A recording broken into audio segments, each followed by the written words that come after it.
'uqdatam min lisani yafqahu qawli. Allahumma inna nas'aluka ilman nafi'a wa rizqan tayyiba wa amalan mutaqabbala. Amin ya rabbal alamin. Alhamdulillah, syukur dan puji dipanjatkan ke hadrat Allah Subhanahu wa taala. Dengan izin, ketentuan dan kasih sayangnya, dapatlah sama-sama kita bertemu pada malam yang berbahagia ini di Surau Al-Islah, Bandar Tasik Kesuma. Terima kasih banyak di atas jemputan yang sangat bermakna ini. Saya, isteri dan anak-anak dan juga pembantu rasa amat teruja dapat hadir pada malam ini. Biasa kita jumpa Ramadannya, tazkirah tarawih. Malam ni kita dapat jumpa pada kesempatan kali ini, dan alhamdulillah juga kita bertemu pada malam ini adalah dengan ketentuan daripada Allah. Dalam hidup sebenarnya tak ada istilah kebetulan. Kebetulan ni tak ada. Semuanya dengan ketentuan dari Allah. Tapi itulah, kadang-kadang kalau ada orang salah faham istilah ketentuan ni, dia jadi salah pakai pula, dia salah guna perkataan ketentuan ni. Ramai kawan-kawan saya di pejabat agama dapat permohonan yang nak menikah lagi satu ni. Orang tanya dia, pasal apa abang ni dah ada isteri di rumah nak menikah lagi, pasal apa? Apa nak buat ustaz? Ini semua ketentuan Allah. Jadi saya ikut sajalah ketentuan. Jangan kata lawan takdir pula. Ni masalah orang belajar tak habis ni, dia menyalah guna pula tuan-tuan. Kawan kerap dengar ceramah banyak modal. Jadi tuan-tuan bukan begitulah ya tuan-tuan. Ini semua golongan bertakwa ya. Apa takwa? Takut bini tua. Tuan-tuan yang dirahmati Allah sekalian. Jadi malam ini di bawah tajuk adab-adab berjiran. Di bawah tajuk adab-adab berjiran ini banyak perkara akan saya kongsikan dengan tuan-tuan semua, mudah-mudahan bermanfaat insya-Allah. Muslimin muslimat sekalian, Allah Subhanahu wa taala ciptakan kita di atas muka bumi ini tidaklah secara sendirian. Malah Allah Subhanahu wa taala menciptakan kita ini secara kelompok ataupun secara berjamaah. Malah manusia paling hebat dalam dunia ini hidup berjamaah. Manusia tidak akan hebat kalau dia melakukan kerja seorang diri. Dia mesti buat kerja itu bil jamaah, iaitu dengan berkumpulan. Lihatlah Nabi Muhammad sallallahu alaihi wasallam. Baginda Nabi dikurniakan pelbagai mukjizat. Nabi ada banyak sekali mukjizat, namun Nabi Muhammad sallallahu alaihi wasallam tetap memilih untuk bersama dengan jamaah. Nabi kalau perang, tak payah di kalangan sahabat manusia ini pun tak apa. Boleh order malaikat 2, 3, 4 batalion datang turun serang, selesai dah, tak payah nak patah gigi berdarah semua. Tapi Nabi nak ajar kat kita bahawa baginda ini utusan Allah pun hidup bermasyarakat, hidup berjamaah, hidup ada pasukan. Itu namanya barakah. Bila hidup ada apa kita panggil bermasyarakat, ada teman, ada kawan, ada kumpulan, ada persatuan, di situ adanya barakah, keberkatan. Sebab itu kalau kita tengok apa-apa saja dalam hidup, bila dibuat secara berkumpulan, berjamaah, maka akan ada hasil yang hebat kat situ. Sebagai contoh, kalau kita tengok macam di tanah Melayu kita, Portugis dulu tak berani nak takluk Melaka pada asalnya. Pasal masa mula-mula dia datang kan, dia Lopez de Esquerra kan, dia turun Melaka, dia survey, tengok, dia report dekat Alfonso de Albuquerque tu, dia kata, tuan tak boleh lah, ini Melaka payah, dia punya tembok dia terlalu kuat. Apa dia punya tembok? Iaitu 5 hang. Hang Tuah, Hang Jebat, Hang Kasturi, Hang Lekiu, semua itulah.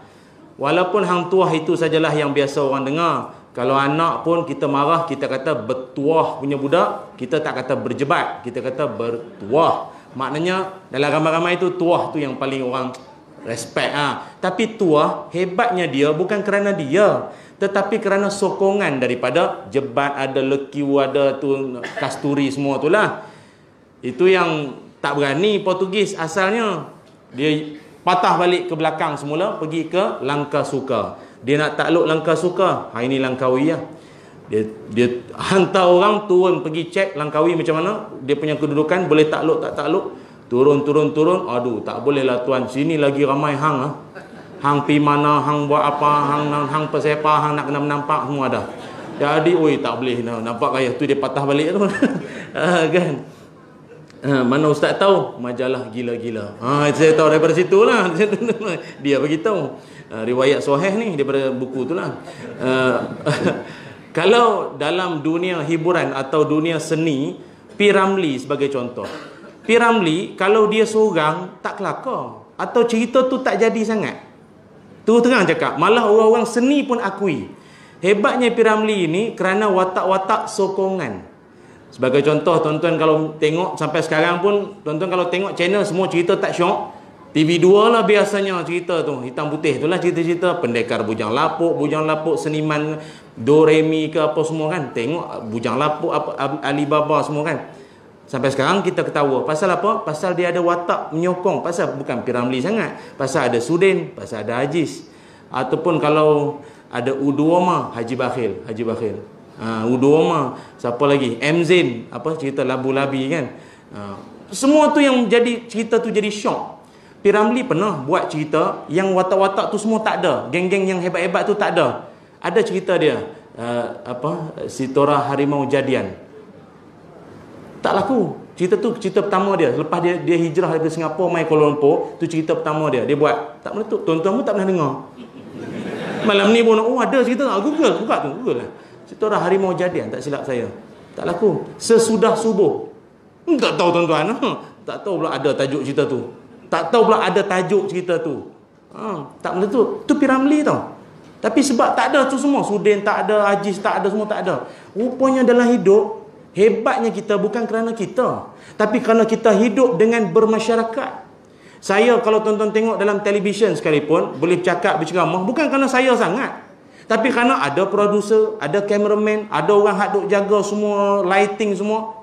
Harap saya tak sampai satu Malaysia orang boleh nampak saya. Tak jadi tuan-tuan. Sebab itu kita ini, hebatnya kita bukan kerana kita, tapi kerana kita hidup bermasyarakat. Sebab itu Allah Subhanahu Wa Taala kurniakan keberkatan bagi orang yang hidupnya itu dalam bermasyarakat. Cuma bentuk masyarakat tu pula dalam tajuk kita hari ini dalam suasana berjiran. Dalam satu hadis Nabi Muhammad sallallahu alaihi wasallam, Nabi ada menyebutkan satu hadis yang saya ingat, ini bagus ni, boleh jadikan pedoman bersama.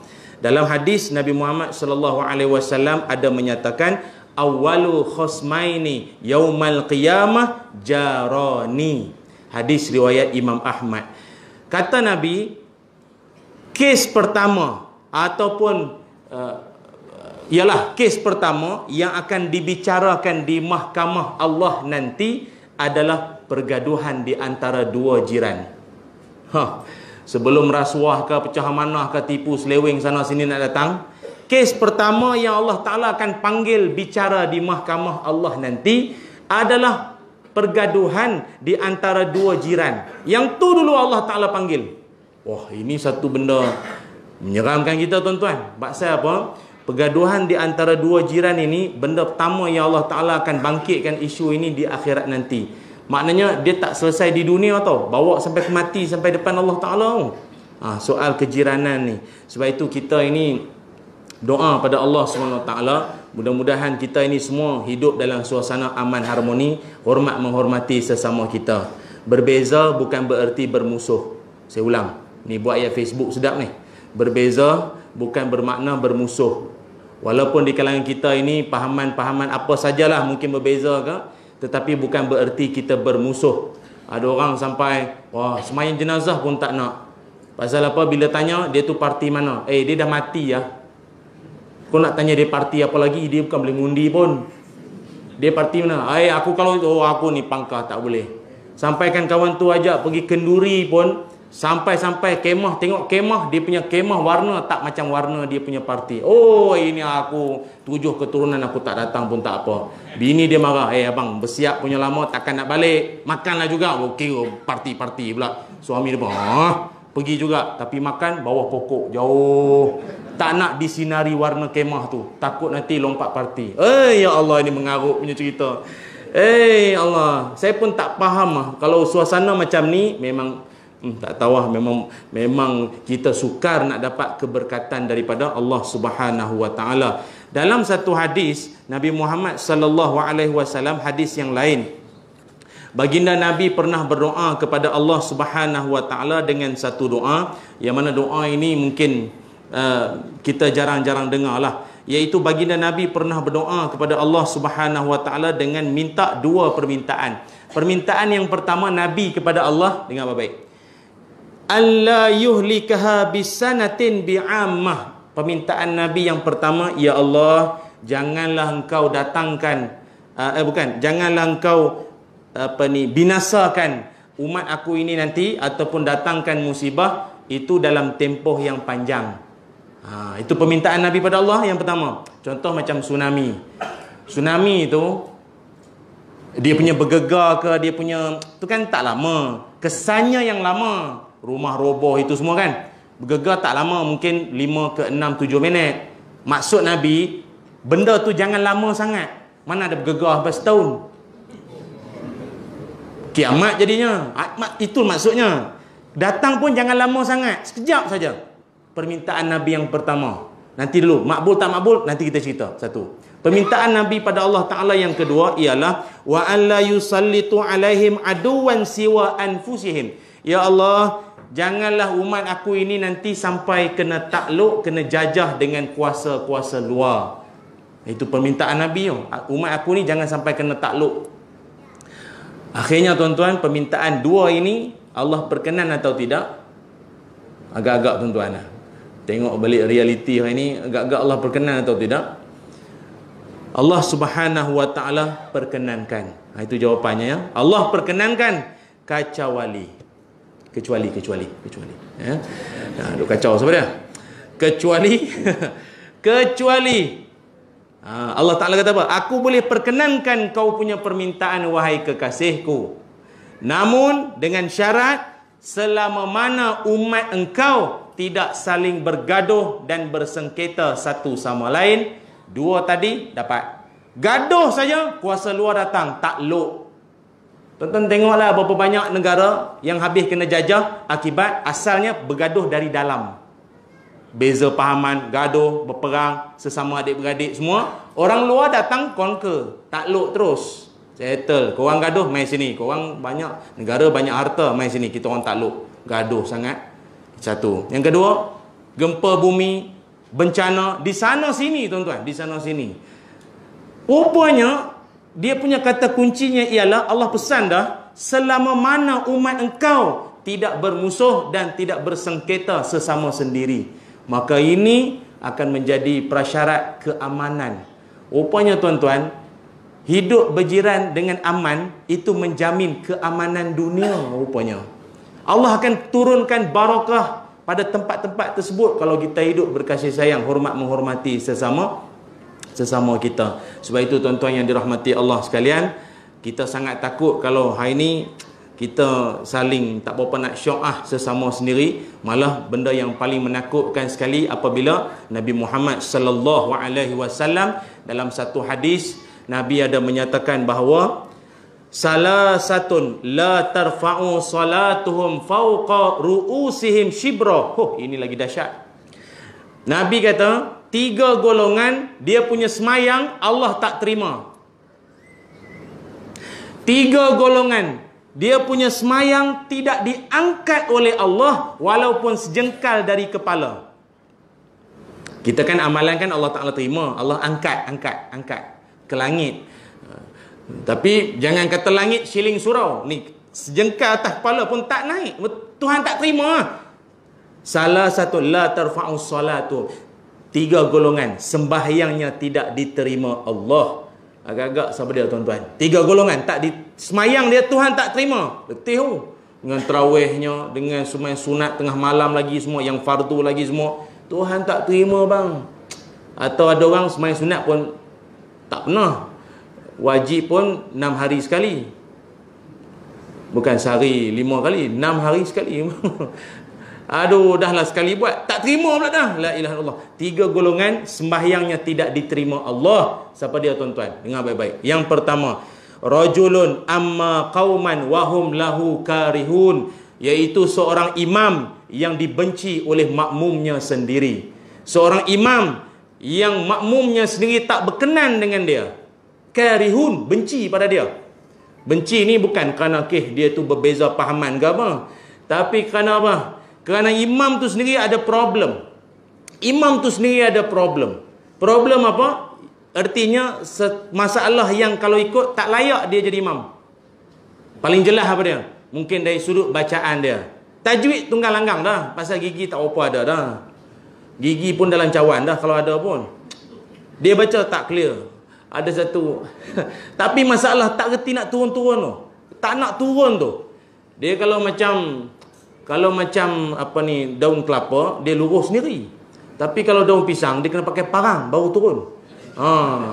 Saya tak tahulah ni jenis daun apa, saya tak tahu. Jadi pakai parang baru turun takkan macam tu. Jadi tak syok. Pasal awak dah tak layak dah, tak sesuai berada di situ. Nak juga imam tu tak tahu pasal apa. Kan tahulah berdapatlah juga kan, tapi dah tak layak kan. Benci, makmum benci. Imam tu semayang Allah tak terima, makmum okey. Imam tu semayang dia Allah tak terima. Ada satu masjid tu, ingat lagi, dia punya imam baca ya Allah. Masa dia mula-mula sampai pun kita rasa lain macam dah. Masa mula-mula dia sampai imam tu dengan dia parking motor depan, masuk kelang kabut, sap. Kami orang luar, kita musafir singgah mayang, apa benda sap pula ni? Apa sap mana? Kau nak sap apa? Sapkon ke apa? Sap mana?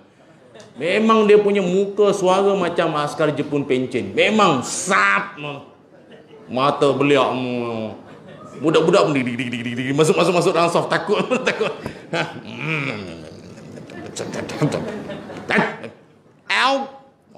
Dia buat dah.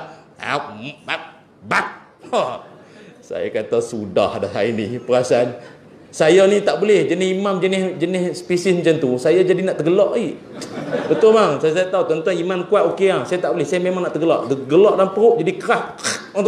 Dia jadi lah kali dia nak tahan tu.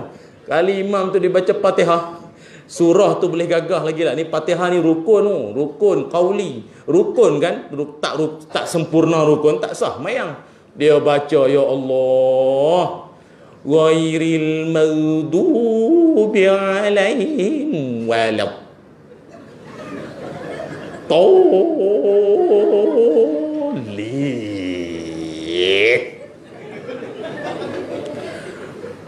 Tuan-tuan faham tak? Yang ahli Korea saya ingat dia dah biasa. Kami orang luar ni keras perut. Tapi kita ni kan duk belajar agama ni sangka baik. Agaknya mikrofon problem kot. Dia kan ada setengah surau punya tu kan, kalau had problem masalah ada kumbang masuk ke apa kan bunyi dia. Kan kalau mic problem kan macam tu jenis banyak tangan sangat. Macam tu bunyi dia ngau. Jadi saya ingat masalah mic kot agaknya. Tapi nampak gaya baca surah pula memang macam tu dia punya baca. Jenis macam ni turun sajalah. Kalau tak abang punya semayang Allah tak terima. Imam yang dibenci oleh makmumnya. Yang kedua, golongan yang tak diterima sembahyang, yang kedua ialah wa mra'atun batat wa zawjuha 'alaiha sakhitun, iaitu seorang isteri, seorang perempuan yang menolak permintaan suaminya ataupun menolak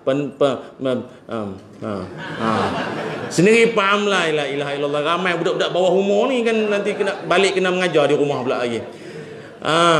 Maka menolak permintaan suami, sembahyang tidak diterima Allah. Jadi tuan-tuan, kalau daripada awal saya ceramah tadi tak faham, yang ni mesti mau faham. Siap hafal lagi hadis ni, balik jadi dalil. Dia tak mau ini malam, hadis ni keluar. Dia keluar. Adab jiran tak tahu pun, hak ni dia tahu. Awak jangan, awak punya semayang Tuhan tak terima. Tapi bagi saya hal ini common sense lah, sendiri faham sudah lah. Dan kawan tu dah letih, dah penat, sudah lah melayan cucu pula semua kan. Jadi biasalah rumah ni dah jumpa cucu, stadium tutup lah. Begitu sajalah. Dia pun tak berminat nak melayan dah. Tapi tuan-tuan ni kan dia pegang betul hadis ni, betul-betul dia pegang. Balik kan dia singgah mana kedai kopi, dia hantam tongkat Ali 4 cawan. Pak cawan dia bubur 4 paket bang. Kembang kepala. Jalan jadi gitu. Aduh. Kawan ajak, jomlah teman naik motor balik. Oh, no, tak apa. Aku dah lain dah ni. Aku dah lain. Tengok tiang macam perempuan dah. Tengok. Bahaya tu. Kalau macam ni bahaya dah. Bahaya. Dan Pak tu sampai rumah ngayang, ngau di kucing jantan. Kalau macam tu bahayalah. Akak dah boleh lah nak tempah batu nisan pun boleh dah. Pasal nampak macam ni memang umur tak panjang dah. Kalau macam tua-tua 4 cawan bang dah tak padan dengan kecil manis tu. Okey. Dan yang ketiga, wa akhwani mutasarimani, iaitu orang yang dua saudara, dua orang yang saling bergaduh atau dua orang yang saling bersengketa. Hadis riwayat Ibnu Majah, nombor hadis 1128. Baik, hadis ini sangat memberi amaran kepada kita, hidup jangan duk bergaduh dengan orang. Kalau tak semayang Allah tak terima. Tuan-tuan bayangkanlah sejak daripada pilihan raya hari itu. Kalau sampai hari ini tak selesai lagi, sembahyang Allah tak terima. Berpejamlah mata, berkerut dahi punya semayang. Tak terima. Semayang dahsyat. Dia punya sujud, bukan setakat dahi tu hitam, biru koyak lagi dahi. Tapi bergaduh dengan jiran, bertengkar dalam grup WhatsApp, semayang Allah tak terima. Sebab itu kita dalam agama, gaduh jangan lebih 3 hari. Tu. Jangan lebih 3 hari. Contoh, kalau tuan-tuan start gaduh malam ni, mungkinlah isu makan tak cukup ke apa, tuan-tuan gaduh kan. Contoh, jangan duk buat. Contoh, hari ni hari apa? Ahad, Isnin, Selasa. Rabu baik balik. Khamis nak sambung gaduh balik, terpulang. Itu namanya sambung permit. Tu cerita lain. Tapi macam tak siuman pula boleh sambung pula kan. Lebih 3 hari tuan-tuan memang tak cium bau syurga. Ini bahaya tu. Sebab itu kita sangat takut, terutamanya kita pula yang hidup dalam suasana kejiranan ini pula. Nabi Muhammad sallallahu alaihi wasallam, Nabi memberikan kepada kita petunjuk bahawa dalam hidup kalau kita dapat jiran yang baik, rupa-rupanya itu merupakan nikmat dari Allah. Dalam hadis yang lain, Nabi Muhammad sallallahu alaihi wasallam, Nabi ada menyebutkan arba'un minas sa'adah, 4 perkara lambang kebahagiaan di dunia. Maknanya tuan-tuan kalau ada 4 ni, maknanya tuan-tuan hidup kira bahagia. Tuan-tuan tidur lena, syok manjang. Kira tuan-tuan ni kira orang bahagia lah atas dunia ni. Kalau tuan-tuan memiliki 4 perkara. Kata Nabi Muhammad sallallahu alaihi wasallam, 4 perkara itu apa dia? Yang pertama sekali ialah wal maskanul wasi', memiliki rumah yang luas. Rumah luas. Bukan maknanya renovate. Kan nanti pula dia kata, rumah mesti luas. Itu Nabi suruh. Esok dia start cari kontraktor lah. Esok dia cari lah. Akak dah start tambah rumah. Memang awak tak dengar Nabi ada cakap rumah luas itu tanda rumah hidup bahagia. Tidak. Itu terpulang kemampuan. Rumah luas ini kurang-kurang ialah rezekinya lah. Saya ingat kawasan kita Tasik, semua orang Semenyih ni tadi saya lalu rumah besar-besar betul. Tuan-tuan nak tahu rumah besar tak besar, tuan-tuan buka pintu pijak tanah tu kira luas lah tu. Pasal ada orang dia punya rumah tanah dalam pasu. Dia tak berasa tanah sendiri, faham tak? Pasal dia punya dinding orang. Bumbung dia lantai orang.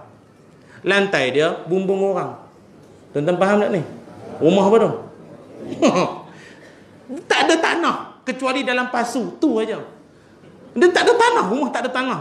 Sini tak ada tanah mendanya, luas tu. Lalu tengok yang renovate, yang tambah, yang poshnya, hebat-hebat rumah-rumah sini. Kira luas lah. Nak banding dengan orang-orang duk kampung lain lah. Macam orang duk di Pahang, ada tanah 2 ekar apa. Macam saya di Kedah, di Sik, kalau jenis ada tanah luas-luas berapa relung tanah tu kan, syok. Jenis kalau reverse laju-laju tak payah tengok cermin belakang dah. Takkan langgar apa punya. Tanah luas. Kita sini salah reverse sikit nyek belanggar orang. Cuba tuan-tuan pergi rumah perumahan kawasan KL. Sikit gerak langgar orang dah.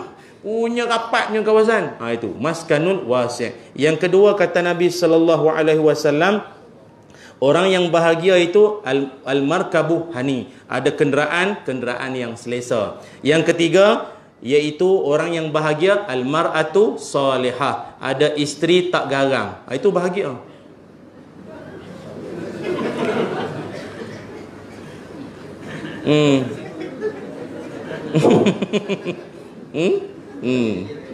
Ada banyak kena ke sana malam ni ya. Dia patut kalau forum ada perempuan ustazah seorang okey ada balance balik. Aduh ya Allah. Ada isteri tak garang. Oh itu hidup bahagia betul. Ni ada perempuan isteri ya Allah. Dia siaran tak pernah tergendala. Tak ada. Siaran dia tu ya Allah, kadang tidur pun sempat lagi dalam lena, dalam tidur cawan basuh ni la ilaha illallah. Dia mengigau pun boleh macam-macam lagi la ilaha illallah. Marah semua, nganak suami semua. Ada perempuan saya percaya dia punya marah dia boleh kontrol. Dia marahkan anak, habis setakat anak saja. Pergi mandi, lambat anak sekolah, lewat tidur malam, esok pagi bangun lambat bangun. Suami pun sampai. Abang, apa bising-bising itu? Tak ada. Anak kita ni bang. Biasalah ni semua berbuai kuasa 5. Memang macam ni semua. Nampak? Dia boleh kontrol. Dengan anak dia pam. Dengan suami dia boleh kontrol. Ada isteri tak ada. Dia balon semua sama. Pergi mandi lambat. Assalamualaikum. Ni pun seko lagi. La ilaha illallah. Kesian dia. Aku pun kena juga. Sama juga. Masuk la ilaha illallah. Abang tu balik penat kot. Awak balun sama dengan macam tu kak. Akak tak tahulah semayang macam mana okey tak okey. Kali kan macam tu punya pasal malaikat lanat Tuhan tak reda. Pening kita. Boleh bang? Boleh tak? Boleh bang? Aduh, itu masalah ni. Aduh, al-mar'atu salihah. Dan yang keempat, jaru salih, iaitu orang yang bahagia di dunia apabila dia mendapat jiran yang soleh, jiran yang baik. Secara peribadi saya sendiri pun syukur. Saya pun perumahan saya duduk Bukit Mahkota Seksyen 5 tu, jiran-jiran saya baik-baik alhamdulillah. Kawasan perumahan saya tu ramai orang pencen-pencen. Datuk-datuk, pensyarah-pensyarah ni semua geng-geng pencen-pencen semua. Apa tanda pencen? Bila balik sembahyang subuh tangan macam ni. Ini tanda orang pencen. Itu tanda orang pencen. Hak jenis duk bekerja, kalau mau orang hantar anak sekolah nursery semua, itu tanda orang tak pencen lagi. Orang pencen dia macam tu, siap tanya lagi mana minum hari ni. Teh tarik. Itu pencen punya orang tu. Kalau camah tidur. Itu pencen. Itu tanda-tanda lah. Hidup tak fikir apa kan? Lantaklah janji syurga sudahlah. Itu macam tu. Tak maaf lah no, kalau ada kaitan. Tapi ada doa tau. Nabi ajar doa moga dijauhkan daripada jiran yang jahat. Jiran hak jenis suka mecah belah, kaki provok. Kalau dalam grup WhatsApp ni kan macam-macam PL. Kawan kita dalam grup WhatsApp kan macam-macam jenis. Ada yang macam pakar motivasi pun ada. Ada yang jenis pengejuk subuh, salam subuh semua.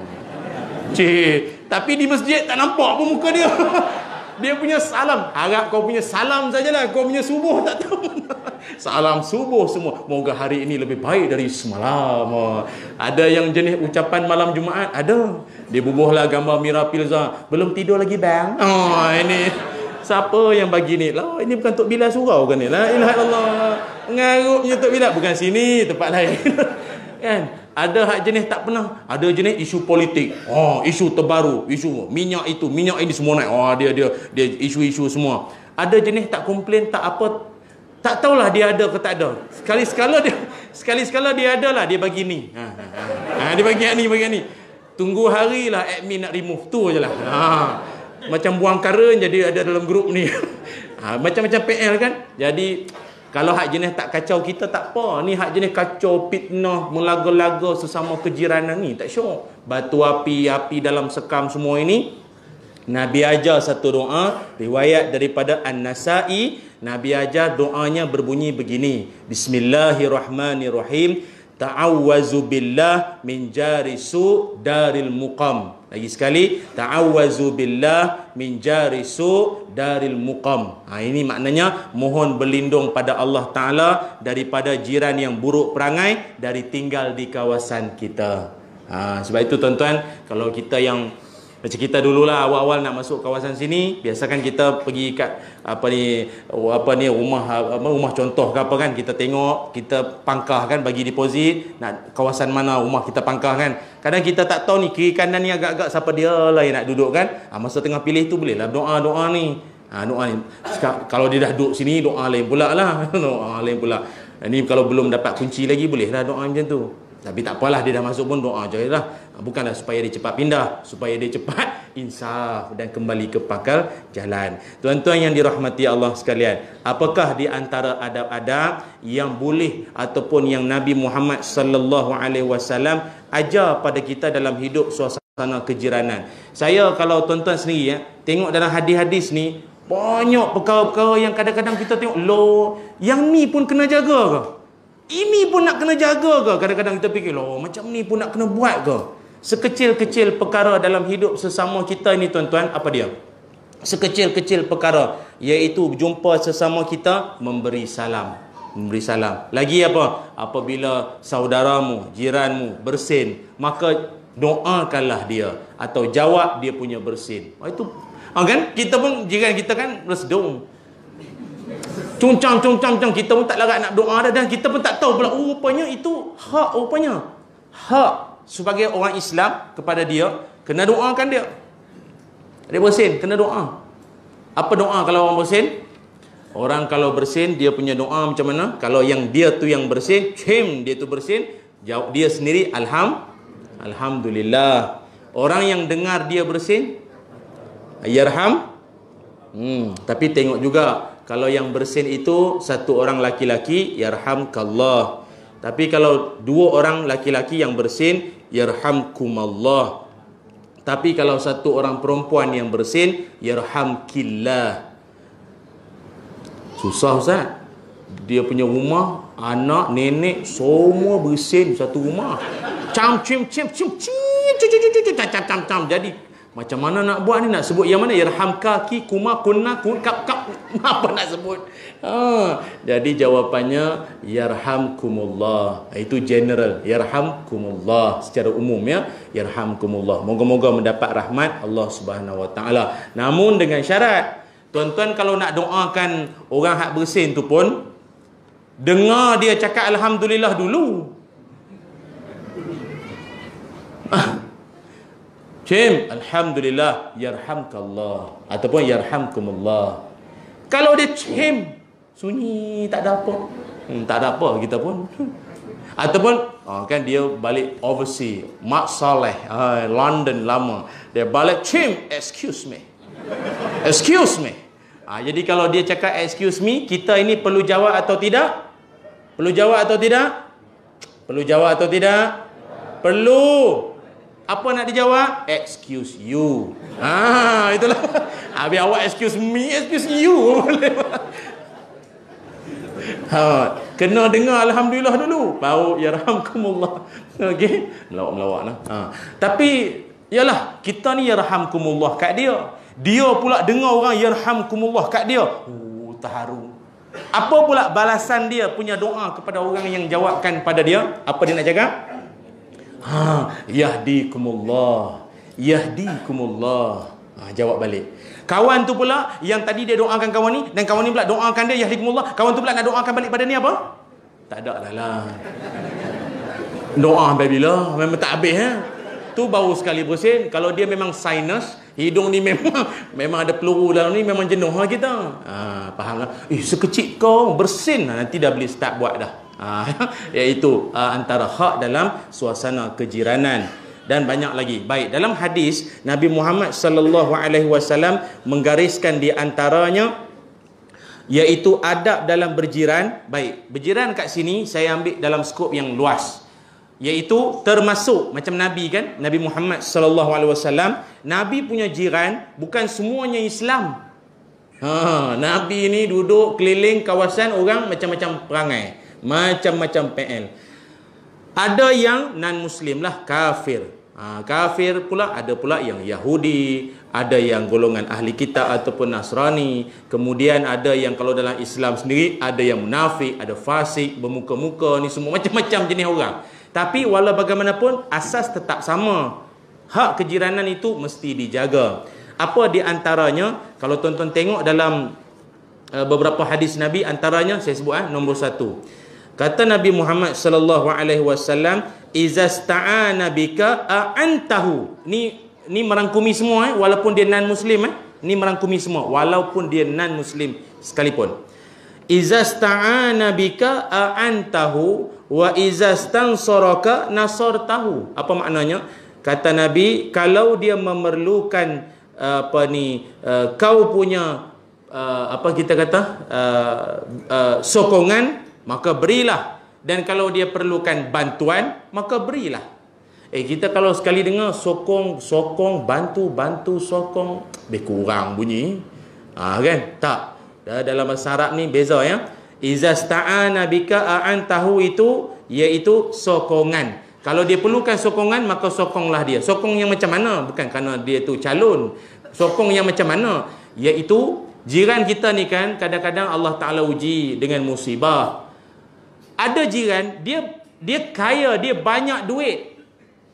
Dia orang kaya. Tiba dengar berita anak dia meninggal, mati lemas di Lombong. Ataupun mati lemas masa mandi-mandi di Port Dickson ke di pantai laut mana kan. Kita pun ziarah dia. Dia pun kereta besar-besar, canggih-canggih, Ferrari, Lamborghini semua. Kereta hebat-hebat semua. Kita pula hulur duit kat dia RM5. Takziah kat yang dia pun okeylah, dia tengok terima kasih sajalah. Tapi jauh dalam hati dia bukan ni yang dia nak. RM5 tu nak beli skru dia punya tayar kereta, tak lepas. Tak lepas bang. Tak lepas RM5 tak lepas. Yang dia nak apa dia? Sokongan moral. Macam saya ambil contoh ya. Dulu kan Sultan Johor kan anak anda mangkat kan, Tengku Jalil kan. Tuan-tuan kalau berpeluang jumpa dengan Sultan Johor, tuan-tuan nak buat apa? Tuan-tuan nak takkan nak bagi duit, tuan-tuan. Tuanku ada sikit duit tepi ni. Buat apa? Dia kaya tuan-tuan, semua kereta mewah-mewah semua. Dia bukan mau, tapi dia tak tolak lah, tapi jauh dalam hati dia bukan ni aku nak. Doa daripada rakyat jelata. Moga Tengku ataupun almarhum di kalangan yang diredai Allah, dan Allah kurniakan kesabaran buat tuanku. Begitu. Kalau nak kata orang kaya lah, itu sebenarnya sokongan. Lagi satu Nabi kata, kalau jiranmu perlukan bantuan, bantu dia. Maksudnya kalau jiran kita ini ada masalah dari segi kewangan, dia orang susah, katalah suami meninggal ke, ialah orang yang kita kata penting dalam keluarga meninggal kan. Dengar jiran kita, bapa yang meninggal, anak ramai lagi, isteri tu ibu tunggal pula. Jadi apa nak buat? Bagi duit, sumbangan. Rumah terbakar ke apa. Tuan-tuan kalau setakat nak buat perangai macam pertama tadi, tak kena. Tuan-tuan pergi ceramah pula kat dia. Ini semua ketentuan Allah, dan ini semua lah, ini mungkin tak semayang di surau lah tu. Ya. Jadi ini balasan Allah ya. Suami tu pun jenis tak pernah nampak pun kan. Ada khairat kematian pun tak payah. Jadi elok sangatlah dia mati pun. Dam. La ilaha illallah, bukan dia tak mau tu semua. Yang dia nak duit, sumbangan. Itu yang maksudnya sumbangan. Yang tadi sokongan, yang kedua sumbangan. Beza, sokong sama sumbang lain tuan-tuan. Macam tuan-tuan nyanyi satu lagu sumbang, itu lain pula. Ni tuan-tuan menyumbangkan satu lagu, itu lain pula.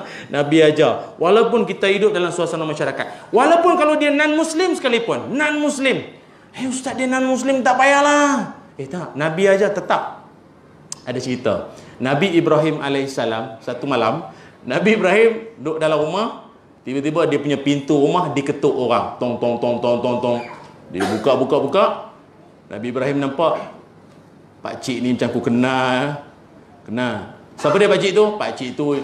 Pakcik hak jenis bila Nabi Ibrahim berdakwah, menyampaikan, dia lawan lah. Dia tak beriman dengan Tuhan lah. Maknanya dia orang kafir.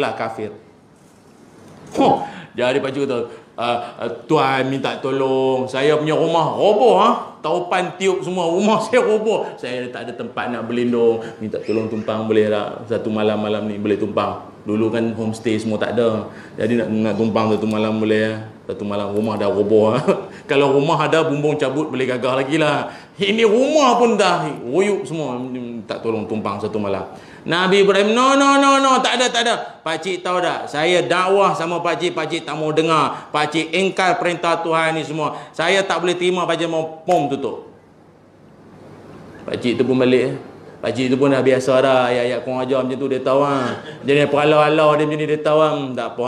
tak tolong aku tak apa. Dia orang tua. Budak-budak muda macam tu dengan dia, tak apa. Tak lama lepas tu Nabi Ibrahim keluar masuk balik. Pakcik, masuk.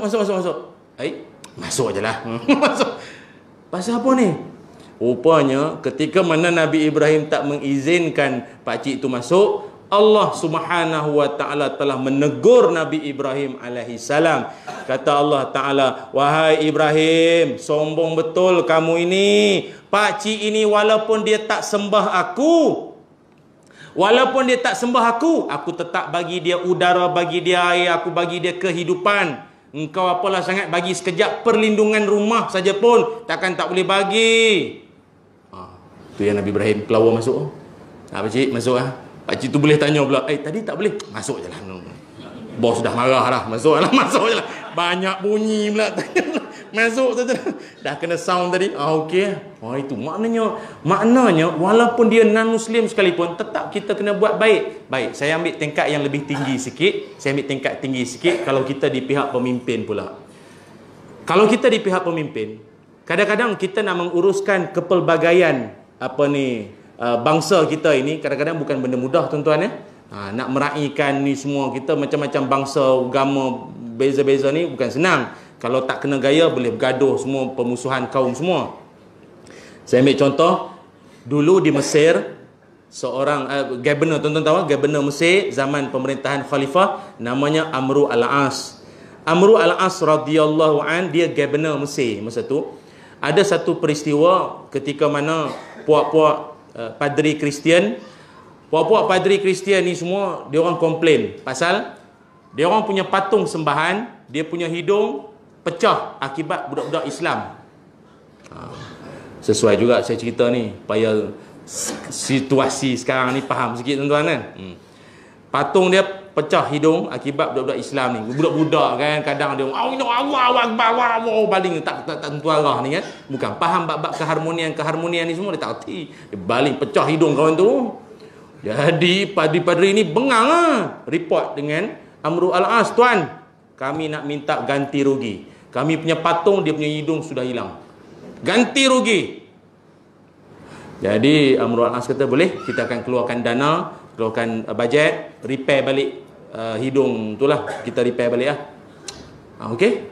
Tapi tuan minta maaf lah, kalau setakat repair hidung macam tak berapa nak syok lah. Macam ni, boleh tak keluar sikit lagi bajet, buat lagi satu patung bentuk muka Muhammad, bentuk muka Nabi Muhammad, lepas tu kami nak baling balik pecah hidung Nabi Muhammad. Boleh?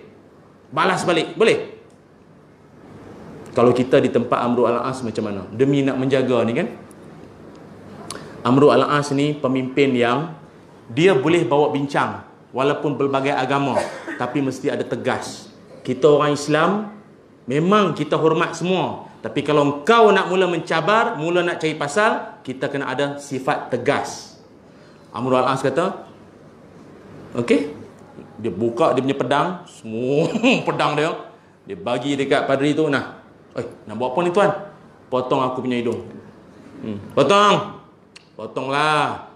Orang Arab kan hidung dia mancung. Tuan-tuan, kalau tuan-tuan tak payahlah. Jenis hidung jambu air belah dua pula. Ada hidung mancung. Kalau nak potong pun nampak. Potong aku punya hidung. Tuan, tadi minta nak buat patung, bukan hidung tuan. Hidung tu dah. Hidung aku potong. Tak apa. Macam mana? Nak yang cadangan pertama tadi okey? Yang pertama tadi okey. Repair balik. Islam digeruni kerana tegas, kerana sifat tegas, kerana kita ini sangat menjaga sesama kita. Rumah Allah kita jaga, kesepakatan sesama kita jaga. Musuh gerun, tak berani bang. Dia tak berani. Sebab itu tanda-tanda akhir zaman, Allah cabut rasa gerun daripada hati-hati musuh terhadap orang Islam. Amru al-As ni jangan main-main tuan-tuan. Dia tuan-tuan, dia sangat boleh toleransi dengan orang non-Muslim ni, tapi kalau membabitkan agama, akidah, mesti ada tegas. Ada satu lagi peristiwa, kalau tuan-tuan pergi ke Mesir, tuan-tuan jangan lupalah. Ada satu masjid sangat terkenal, namanya Masjid Amru al-As. Masjid Amru Al-As ni kisahnya sangat Masya Allah terpahat dalam sejarah lah. Amru Al-As masa dia jadi governor, dia nak buat masjid. Ni ceritanya, dia nak buat masjid. Jadi dia panggil lah semua JKR, pejabat tanah, jabatan ukur semua kan, semua cari mana tanah sesuai nak buat masjid. Area Fustat. Fustat ni Kairo lama, Old Cairo. Jadi dia semua cadang, tuan, kita buat masjid dekat kawasan ni lah. Dia punya kaki persegi, dia semua locationnya strategik, tinggi, kan tinggi. Kalau pergi kan, dia tinggi. Daripada bandar Kairo pun nampak Masjid Amru Al-As ni. Dia megah tinggi. Di kawasannya strategik semua, tuan. Okey, lulus, buat. Boleh. Jadi dia orang pun semua turun, pejabat-pejabat daerah semua turun tengok kawasan, site visit semua, tengok, ukur-ukur. Rupanya tanah tu okey dah. Tapi ada satu orang pakcik Yahudi, dia punya dapur rumah masuk dalam tanah tu. Pakcik tu pula baru renovate. Dapur dia masuk dalam tanah. Tanah siapa dia? Tanah yang kerajaan punyalah untuk nak bina masjid ni. Jadi pegawai-pegawai ni semua cakap, pakcik, kita bagi tempoh untuk pakcik kosongkan rumah, pasal ini tanah ini dah masuk, pakcik punya dah masuk tanah ni, kerajaan kita nak buat masjid sini. Jadi pakcik kita bagi masa lah untuk keluar pada rumah, kosongkan rumah, pasal kita akan nak roboh, nak bina masjid. Aku dah elok-elok dah ni, aku dah buat ni semua, orang balik beraya senang, anak-anak cucu aku dah kau senang-senang pula. Pakcik, kami cakap elok ni cik, cik boleh keluar lah, kita bagi tempoh masa ni untuk keluar, clear rumah semua. Kita tak. Kau punya bos apa? Kau punya bos mana? Yahudi ni dia punya something memang daripada dulu. Memang dulu pun. Tak apa, aku jumpa kau punya bos. Memang Amru Al-As ni dia pergi jumpa Amru Al-As tu. Dia tak jumpa PA lah, tak ada. Direct tu ha. Pergi jumpa direct lah. Surat-surat lambat lah. Dia pergi pejabat tu kan. Tuan, tak maaf. Tuan ni Amru Al-As kan? Ya, saya. Tuan, saya punya rumah pasal kena kosong pula. Kena kosong lah, kita nak naik masjid. Itu tanah kerajaan punya. Tanah tu pula masuk dalam dapur saya. Tak boleh, tanah tu kerajaan punya, kata Amru Al-As. Majid, kita bincang elok. Pakcik keluar daripada rumah tu, kita akan bagi ganti rugi. Pilih mana-mana tanah lah, nanti kita tengok tanah sesuai, ganti rugi balik pada pakcik. Pakcik tu kata, saya tak nak ganti rugi. Pasal nanti bila ganti rugi, saya nak ganti untung. Amru Al-As pula dalam hati banyak bunyi pada pakcik ni. Aku dah offer ni bagai pula. Bila membabitkan hak umum, kena tegas. Pakcik, kita bagi 2 minggu kosongkan rumah. Kalau tak nanti semua backhoe semua datang, roboh pakcik punya rumah. Oish, tak boleh bincang lah. Saya dah cakap tadi kan. Pakcik tu, aduh, macam mana buat ni? Aku nak kena roboh rumah pula ni. Aduh, alamak. Dia pergi cari Sayyidina Umar.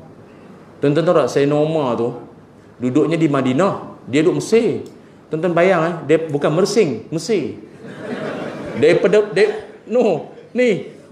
Mesir dia boleh pergi Madinah. Jauh tuan-tuan. Daripada Mesir dia pergi Madinah. Pasal apa Madinah? Madinah pusat pemerintahan kerajaan. Hari ni Putrajaya lah. Kalau bahasa mudah faham lah. Bincang peringkat daerah tak mau tak? Aku pergi panjat Putrajaya. Payah sangat. Jumpa menteri tu kan. Pergi jumpa Sayyidina Umar. Dia pergi tuan-tuan. Apa masalah, keluar je lah. Degil semua. Itu kapla batu juga ada duduk. Kapla batu. Dia pergi Madinah tuan-tuan. Dia cari Sayyidina Umar. Dia tanya orang keliling. Pejabat Sayyidina Umar mana? Jemaah Khalifah Umar, dia punya pejabat atas sana, atas bukit sana. Okey. Dia pun naik. Nampak ada satu pokok. Dekat pokok nampak ada satu orang duduk sandar di pokok. Tuan, minta maaf nak tanya sikit. Khalifah Umar dia punya pejabat mana? Atas sana kan? Ya, atas sana tu. Dia ni dia pakai macam mana? Dia pakai smart. Tak ada lah, dia punya baju banyak tampal. Dia punya guard dia semua ada apa senapang. Tak ada lah. Dia punya pengawal dia tu ibu tunggal dengan anak yatim. Alamak, dia betul lah. Tapi kalau saya nak cakap dengan dia macam mana? Nak lembut kenapa? Tak payah cakap banyak lah. Akulah Umar. Kau nak apa? La ilaha illallah. Hadut sandar di pokok tu Umar punya. Tuan-tuan tahu 1/3 dunia di bawah dia. Sandar bawah pokok lah. Steady punya. Orang Islam dalam hati yang la ilaha illallah. Nak apa? Pakcik nak apa? Tak standby ayat pula. Tak tahu pula ni Umar. Patut baju banyak tampalan. Sayyidina Umar kan baju dia ada 17 tampalan. 16 di depan, 1 bawah ketiak.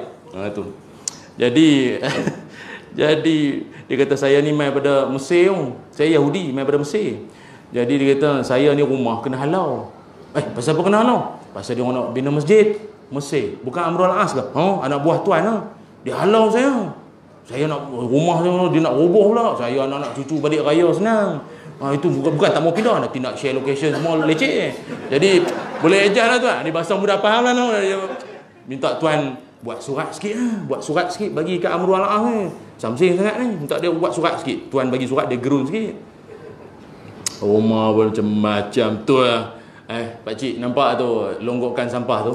Nampak? Pakcik pergi ambil, ada tulang unta kat situ. Ambil tulang unta tu. Pakcik tu pun, tuan, saya datang jauh ni. Saya datang jauh. Apa pula kena mengena tulang apa pula ni? Ambil sajalah, kata Umar. Okey. Dia harap surat tulang. Nah, tuan, saya normal ambil tulang unta, dia ambil pedang, dia garis satu garis lurus. Dia tarik panjang, dia bagi dekat pakcik Yahudi tu, bawa balik, bagi dekat Amrul As. Pakcik tu pula, Tuan Umar macam ni, saya datang jauh ni. Saya diberi masa 2 minggu untuk clear rumah. Saya datang sini pun dah seminggu dah.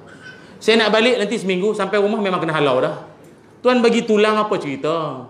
Kata Umar, kau bagi dekat Amru, dia tahulah apa maknanya itu. Okeylah. Dia pun tak faham lah. Ini dapat jumpa bos pun macam ni, dia tulang dia bagi. Balik ke Mesir tuan-tuan. Balik ke Mesir. Bila sampai Mesir tuan-tuan tahu, sampai Mesir je, dia pergi terus jumpa Amrul As. Tuan Amrul As, saya baru balik dari Madinah.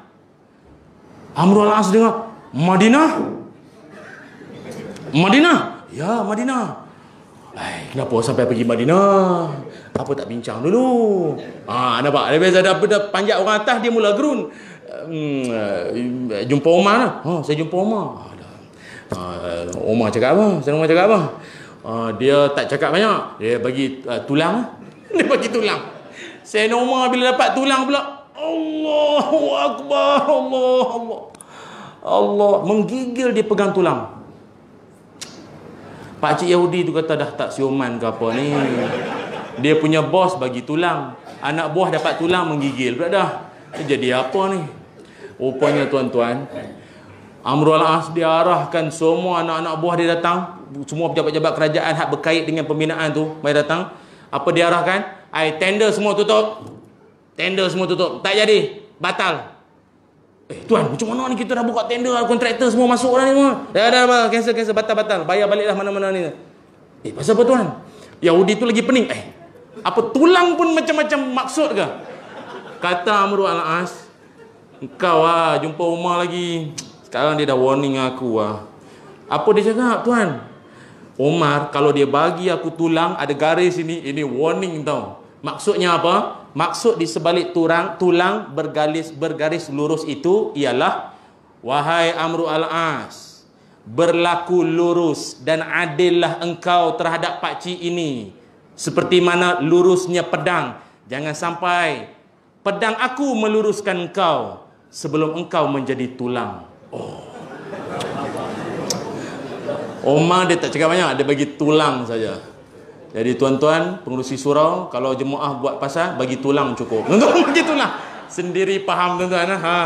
Tak bayar duit khairat lagi. Bagi tulang pun faham. Tulang ikan sudah, dia faham lah.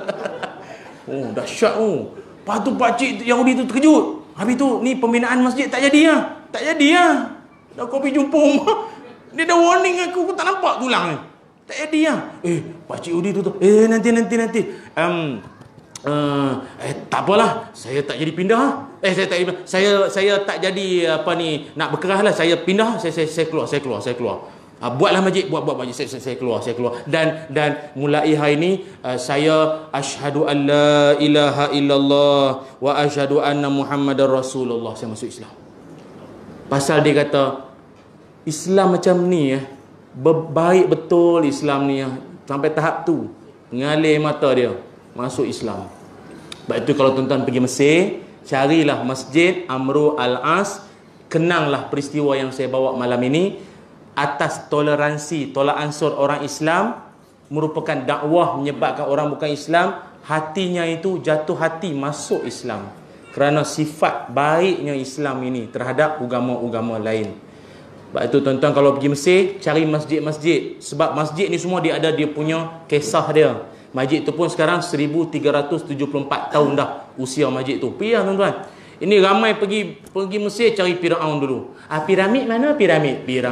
Apa saudara ke Firaun tu? Sibuk cari Firaun. Cari masjid dulu. Pergi makam Imam Syafi'i. Pagi-pagi duk baca kunut. Jumpalah Imam Syafi'i tu.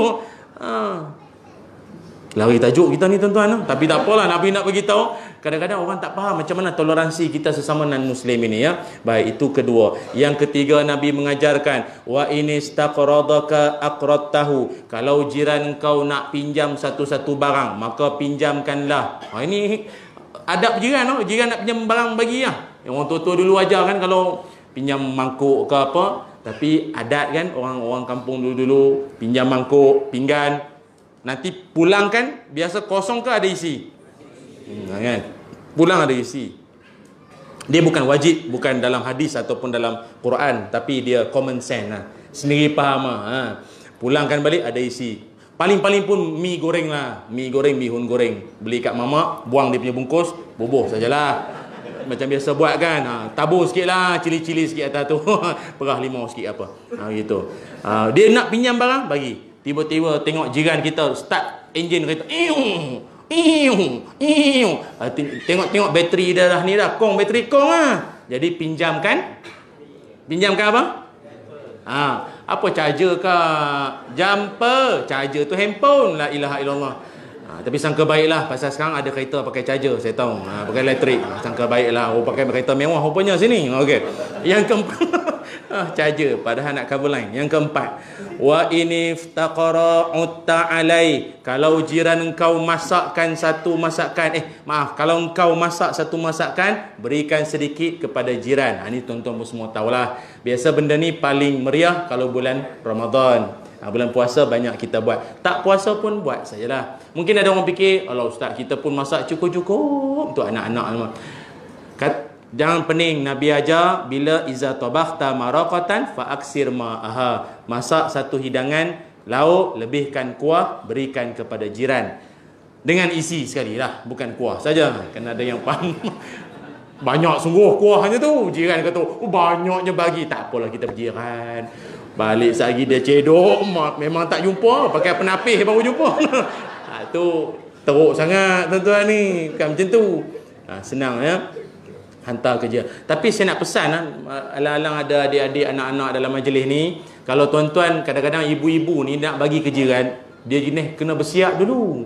Nak bersiap dulu lah lambat. Jadi dia suruh anak dia, abang tolong bagi kat makcik Leha sekejap ni mak punya masak ni, bagi je. Dia pun bagi. Pesan kat anak-anak, kalau ketuk pintu bagi salam 3 kali, ketuk pintu ke apa, tak buka-buka, tak menyahut, balik lah. Ada budak, la ilaha illallah, dia ketuk pintu, dia bagi salam selagi tak buka. Selagi tak buka, selagi tu dia bagi salam. Assalamualaikum. Assalamualaikum. Datang nak bagi bihun. Assalamualaikum. Lama. Sekali budak tu dia balik, muka macam nampak hantu, tercungak-cungak. Mak dia tanya, apa sah? Dah bagi belum? Dah. Tapi apa sah macam lari, kenapa? Kejar anjing ke apa? Tak. Pakcik-makcik tu ada tak rumah? Ada. Tapi pakcik tu dia pakai kain batik. Makcik tu pakai kain plekat.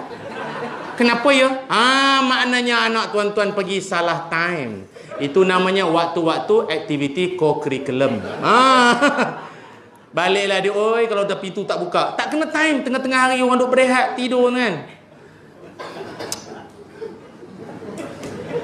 Saya pula di perumahan rumah saya, bukanlah saya tengah co-curriculum, tapi masalahnya kadang-kadang Assalamualaikum, tak apa lagi. Ustaz Ilyas. Dia sebut nama kita pula dah.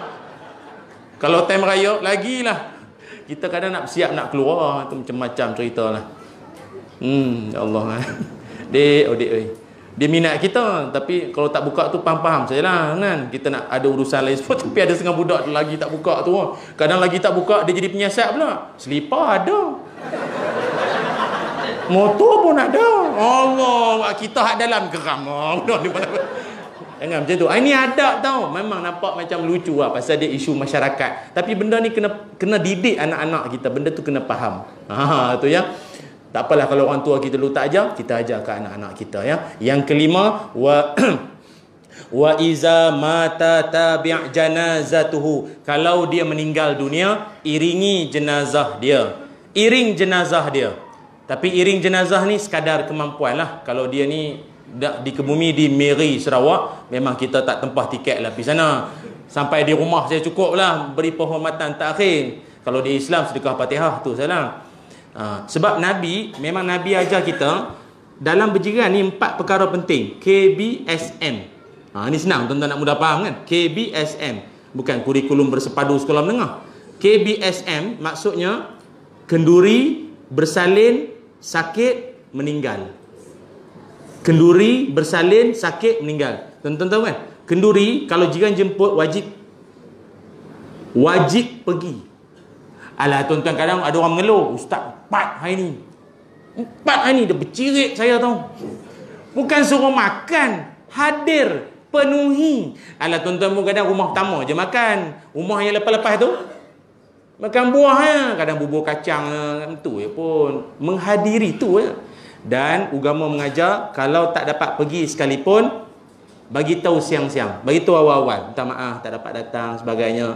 Tapi orang kita kan adat, kalau biasa kalau tak buat di dewan, kendurinya pasang kemah kan, hari pasang kemah tu jumpa siap-siap lah. Saya balik kampung, saya bercuti ke apa kan, minta maaf lah. Biasa tangan tu sendal sikit lah, sendal sikit. Bukan wajib, ini kebiasaan, sendal sikit, tanda sokongan. Walau diri tak dapat hadir, tapi sebagai jiran kasih support sikit lah. Catering semua mahal sekarang, anak sikit. Kan sendal sikit. Memanglah jiran tu alhamdulillah. Gitu. Alhamdulillah. Buka-buka RM1. Allah. Terima sajalah. Tapi tuan rumah jangan duk mengharap pula. Ada setengah tuan rumah, dia buat kenduri, dia macam bisnes. Aku dah keluar modal, nanti balik mesti 2 kali kan. Mak jangan macam tu. Tu yang poket tu berapa kali refill. Masuk dalam isi balik tu. Tak semayang Zuhur. Kan? Nak serah ke menantu, takut menantu tu jenis songlak duit juga tu. Dia tuan rumah tu tak semayang. Jangan macam tu tuan. Dia nak bagi tak bagi tak apa lah. Kita ni buat kenduri. Ya. Lagi apa? Kenduri, bersalin, sakit dan juga meninggal. Kemudian dalam hadis yang lain Nabi juga menyebutkan wala tastazilu alaihil bina tahjubur rihi illa biizni. Ini penting ni. Kalau engkau nak buat satu binaan, senang faham bahasa hari ni, renovate, nak tambah tembok ke apa kan, jangan sampai angin tak sampai ke rumah dia. Jangan sampai angin tak sampai ke rumah dia. Halang cahaya, halang angin ke rumah dia. Tak boleh. Kecuali illa biizni, kecuali dengan izin dia. Bincang dululah. Bang, minta maaf bang, saya ni nak renovate sikit, nak tambah sikit. Saya anak perempuan ramai, nak jemur baju semua, nak bertudung kadang payah. Jadi saya ingat saya nak naik terus, tutup terus, tambah depan sikit, extend depan sikit.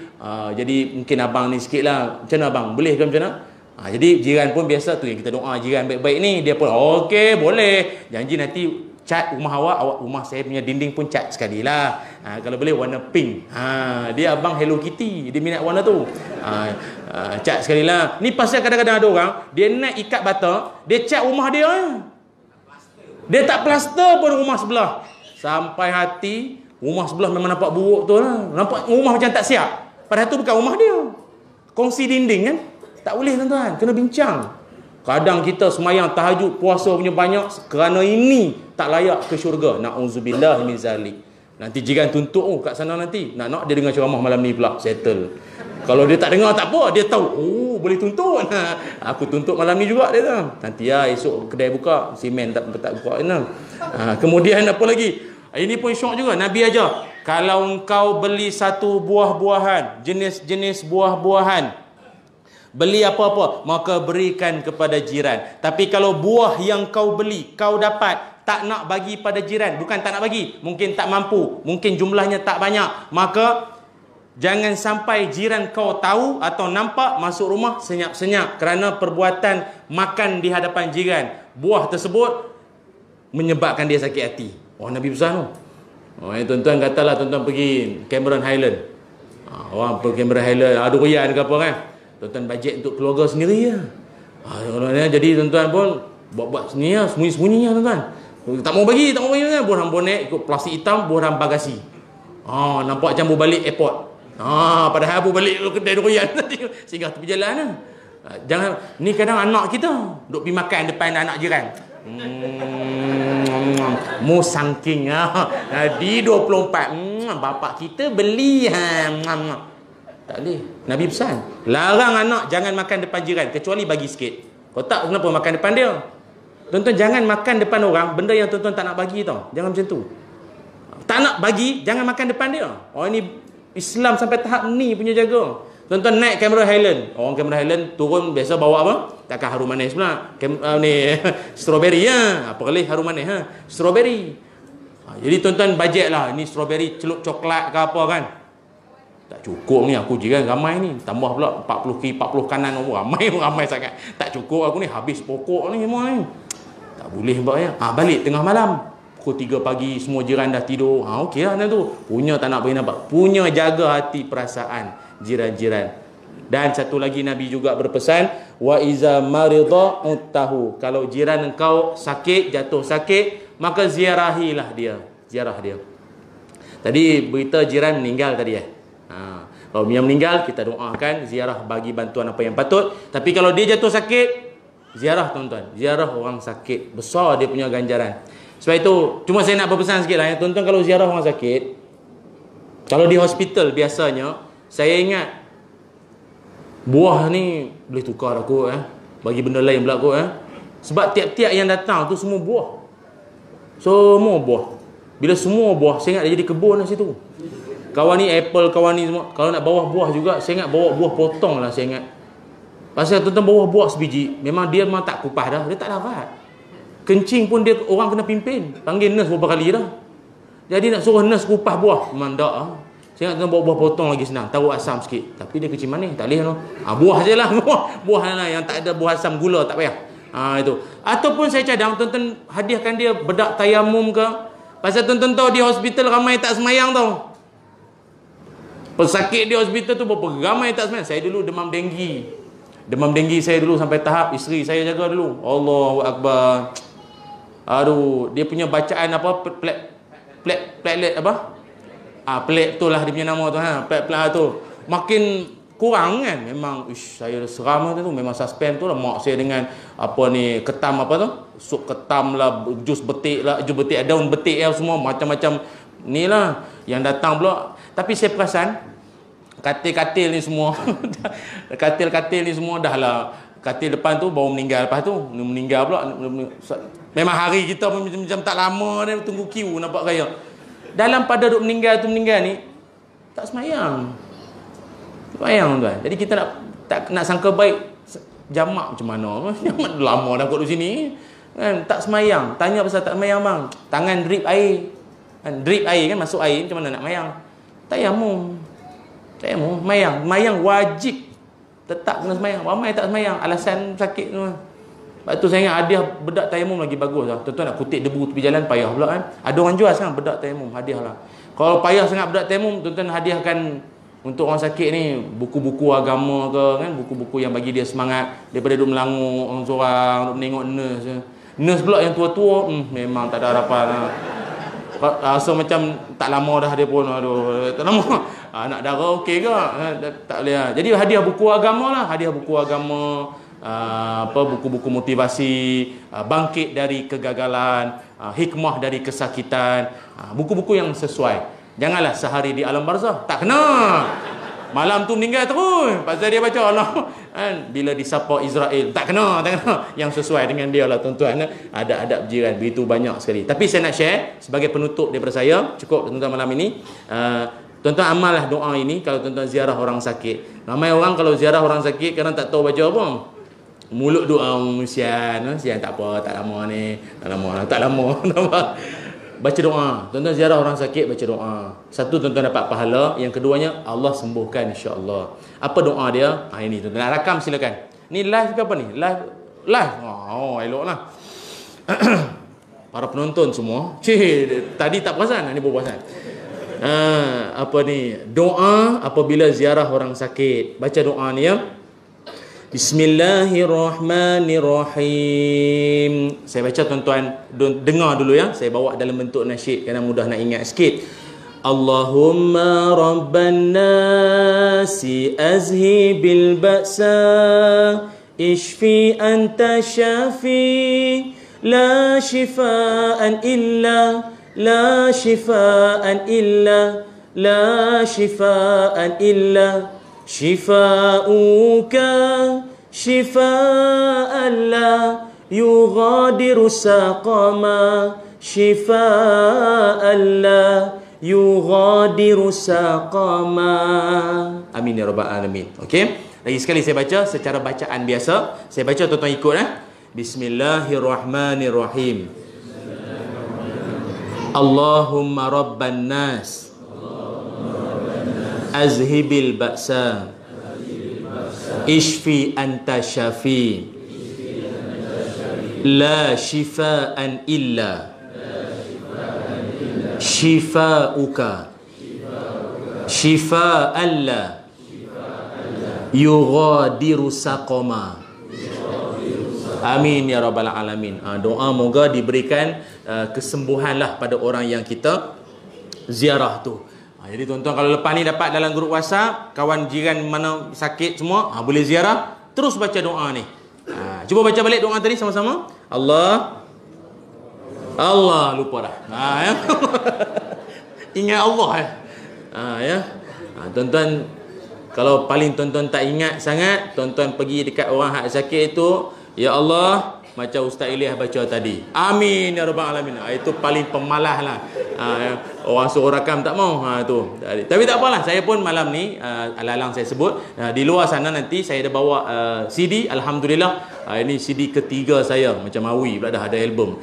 Tapi ini doa-doa Nabi. Jarang-jarang kita dengar. Saya ingat ramai orang duk rakam, duk tulis. Tak apa, saya buat CD. Siapa berminat nanti boleh dapatkan di luar sana. Termasuk doa tadi pun saya muatkan dalam CD ni jugalah.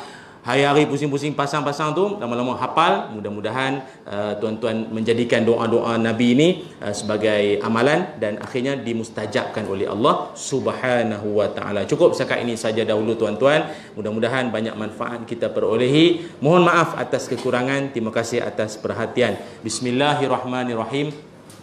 Allahumma salli ala sayyidina Muhammad wa ala ali sayyidina Muhammad. Allahumma inna nas'aluka ilman nafi'a wa rizqan tayyiba wa amalan mutaqabbala. Allahumma inna na'udzubika min qalbin la yakhsha wa min du'ain la yusma' wa min ilmin la yanfa' wa min nafsin la tashba'. Na'udzubika min haula'il arba'. Ya Allah, ampunkanlah dosa-dosa kami ya Allah. Ampunkanlah dosa-dosa kedua ibu bapa kami ya Allah. Ya Allah, kurniakan kami ilmu yang bermanfaat, rezeki yang baik dan amalan yang diterima. Ya Allah, kurniakanlah kepada kami kesatuan hati, kasih sayang sesama kami, hormat menghormati di antara kami. Jauhkanlah persengketaan, perselisihan faham dan juga perkara-perkara yang boleh mengundang perkara yang tidak baik sesama kami ya Allah. Ya Allah, ada di kalangan kami yang sedang diuji dengan sakit, maka kau sembuhkanlah sakit mereka ya Allah. Ya Allah, kurniakan berkat dalam hidup para penyumbang-penyumbang, dalam hidup para orang-orang yang suka bersedekah ke jalan-Mu ya Allah. Wa sallallahu ala sayyidina Muhammad walhamdulillahi rabbil alamin. Alhamdulillah. Sekali lagi saya maklumkan juga selain daripada CD ada juga buku-buku yang saya bawa pada malam ini. Siapa yang berminat nanti boleh tengoklah di luar sana. Macam-macam tajuk lah. Ada di antaranya buku terbaru saya tajuknya Bajet Bagus. Saya tak pastilah ada berapa lagi tinggal. Kalau yang sebelum ini tajuknya 20 sen ke syurga. Tapi tajuk lah 20 sen. Harga lain lah ya. Tajuk dia 20 sen. Boleh nanti boleh tengok kalau. Terima kasih sekali lagi. Surah Al-Islah. Ada rezeki kita jumpa lagi. Assalamualaikum warahmatullahi wabarakatuh.